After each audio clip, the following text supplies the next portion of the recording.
آپ حضرات اہل محلہ جنہوں نے آج کی اس مقدس رات میں اور مقدس مہینے میں جن کے صدقے سے اللہ تعالیٰ نے پوری کائنات کو وجود بخشا، ان کی محفل منعقد کی اور انشاءاللہ 5-10 منٹ کے لیے میں حاضر ہوں۔ اس کے بعد ختم حضور پاک پڑھا جائے گا اور اس کے بعد دعا ہوگی۔ مناتے ہیں، اس کا کچھ فائدہ بھی ہے یا نہیں؟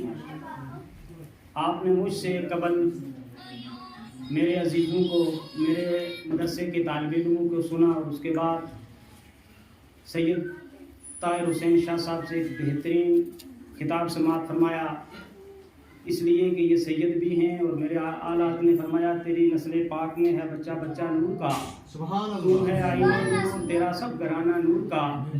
اور جس علاقے میں سید ہوتا ہے اللہ تعالیٰ اس علاقے کی بخشش فرما دیتا ہے، اور جس علاقے میں مسجد ہوتی ہے اور مسجد کو آباد کیا جاتا ہے تو وہ مسجد اس علاقے کے لیے جنت کا ذریعہ بن جاتی ہے، اور اگر اس کو آباد نہ کیا جائے جیسے انہوں نے کہا تو پھر بربادی کا بھی سبب ہو سکتی ہے۔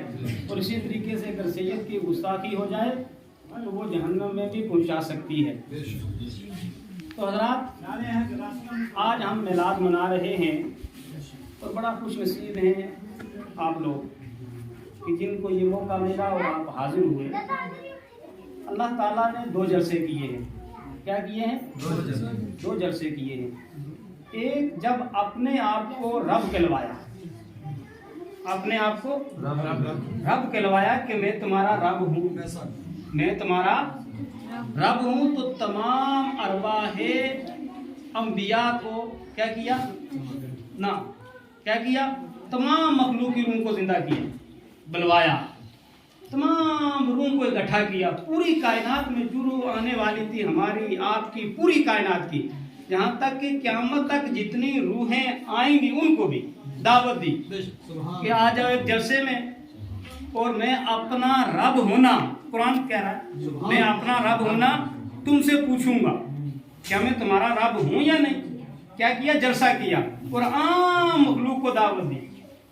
اور سب سے پہلے جو بلا کہا، قالو بلا، تو آمنہ کے لال محمد رسول اللہ نے کہا۔ جب رب نے پوچھا کیا میں تمہارا رب ہوں، تو سب سے پہلے رب ہونے کا جو اعلان کیا، جو اقرار کیا، جو رب تعالیٰ کی بارگاہ میں عرض کیا کہ مولا نے انبیاء کی ارواح کو دعوت دی۔ کیا کیا؟ انبیاء کی ارواح کو کہ اے میرے نبیوں تم اکٹھے ہو جاؤ، ان کی روح کو اکٹھا کیا اور فرمایا کہ میں ایک اپنے پیارے محبوب کو دنیا میں بھیج رہا ہوں۔ کیا کر رہا ہوں؟ ایک پیارے محبوب کو دنیا میں بھیج رہا ہوں، کیا وہ میرا محبوب اگر آ جائے، سبحان اللہ سبحان اللہ، تم اس کی مدد کرنا اور تم اس کا کلمہ پڑھنا اور تم اس کے چرچے کرنا، اور یہاں تک کہ جو آنے والا ہوگا وہ اس کو بتاتے جائے کہ ہمارے بعد ایک آمنہ کا لال محمد۔ سوال ہوتا ہے یہاں تھوڑی دیر پاس 5 بزرگ بھی بیٹھے ہیں، نسبت بہت بڑی چیز ہے، ہم سنی ہیں تو ہم نسبتوں کو زیادہ مانتے ہیں۔ یہ مت دیکھو کہ آنے والا کون ہے، یہ دیکھو کہ کہاں سے آ رہا ہے۔ تو اللہ تعالیٰ نے انبیاء کو کے ارواح کو دعوت دی۔ انبیاء نے کہا بالکل ہم اس چیز کو مانتے ہیں۔ اللہ تعالیٰ نے فرمایا میں بھی گواہ بنتا ہوں، میرا محبوب آئے گا، تم اس کے چرچے کرنا، تم اس کا کلمہ پڑھنا، تم اس کی تعریفیں کرنا اور اس کی امت کو بتا دینا۔ اور حضرت عیسیٰ علیہ السلام نے بشارت دی تھی کہ میرے بعد ایک نبی آ رہا ہے اور جس کا نام احمد ہوگا، آسمانوں پر احمد ہوگا اور دنیا پر محمد ہوگا۔ اور محمد کہتے ہی اسے کہ جس کی جتنی تعریف کی جائے، بار بار تعریف کی جائے تب بھی کم ہے، جتنی تعریف کی جائے کم ہے۔ اب میں آپ سے سوال پوچھوں، اللہ تعالیٰ نے 2 جلسے کیے، میری بات کو بڑی غور سے سننا، 2 جلسے کیے۔ ایک جلسے میں پوری کائنات کی ارواح کو دعوت دی۔ کیا کیا؟ پوری کائنات کی ارواح کو دعوت دی۔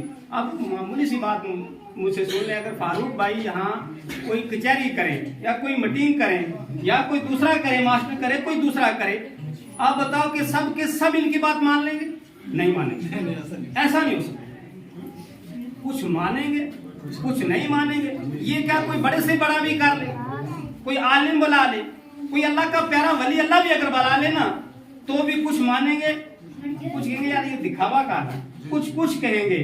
اللہ تعالیٰ نے جب اپنے آپ کو رب کہلوایا کہ میں تمہارا رب ہوں تو تمام ارواح کو دعوت دی, تمام ارواح کو دعوت دی, جتنی روحیں پیدا ہونے والی تھی تمام کو دعوت دی, تمام آئی. اب یہ بتاؤ کہ سب نے مانا کہ رب ہے؟ نہیں نہ مانا. اگر رب سب مان جاتی روحیں تو آج کتنا ہوتا, مسلمان ہی مسلمان ہوتے نا, لیکن تمام روحوں نے نہ مانا. ماننے والی روحیں کون سے ہیں مسلمان.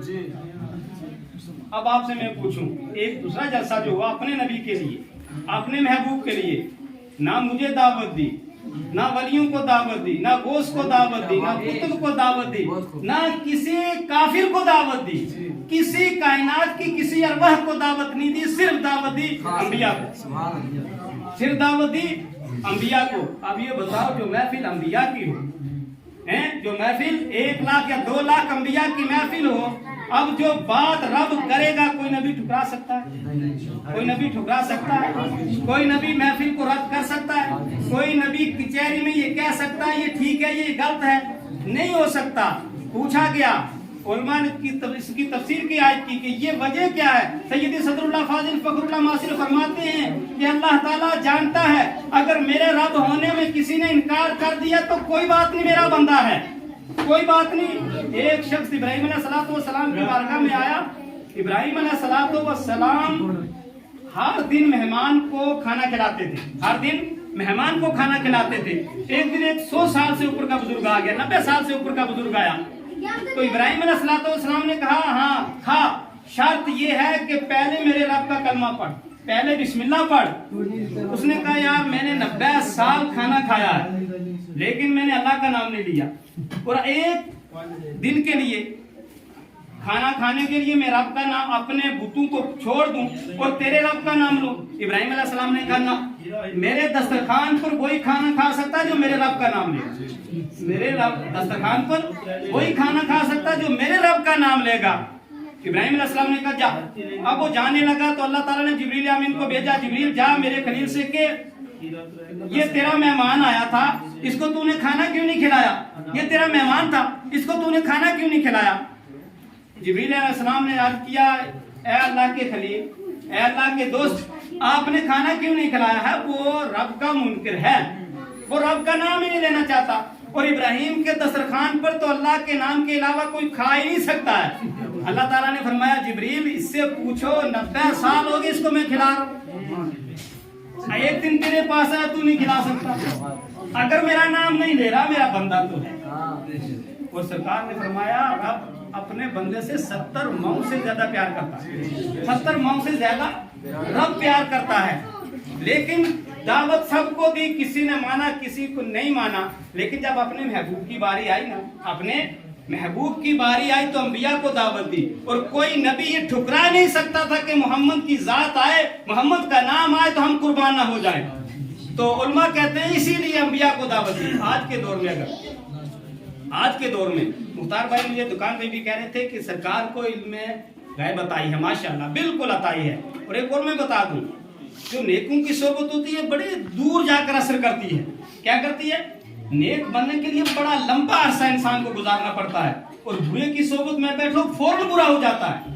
اس لیے کہ شیطان جو ہے نا وہ رکاوٹ کرتا نہیں, حاملہ آور ہوتا ہے, اس کو برباد کر دیتا ہے. اور نیک بننے کے لیے شیطان بیچ میں حائل رہتا ہے کہ یار یہ کبھی نیکی کی طرف نہ جائے. جیسے فرمایا سید صاحب نے کہ نیکی کا ارادہ کرو گے نیکی لکھ دی جائے گی, نیکی کا ارادہ کرو گے نیکی لکھ جائے گی, اگر برائی کا ارادہ کرو گے برائی کرو گے نہیں تو نہیں لکھی جائے گی. یہ ہمیں فیض ہے سرکار کا, یہ صدقہ ہے سرکار کا.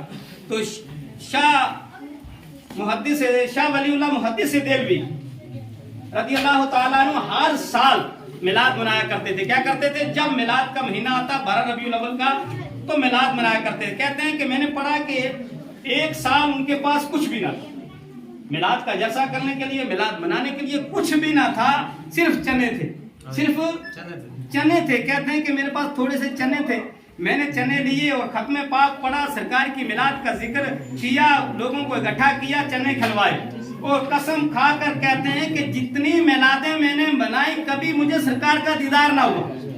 جتنی میلادیں منائی میں نے کبھی سرکار کا دیدار نہ ہوا. میں نے محبت کے ساتھ سرکار کے نام کے لیے اس سال چنے کھلوا دیے اور مجھے رات کو دیدار ہوا کہ شاہ ولی اللہ محدث دہلوی تو نے میری عقیدت میں آ کر میری محبت میں آ کر آج جو کام کیا میں سامنے تجھے دیدار کرواتا ہوں.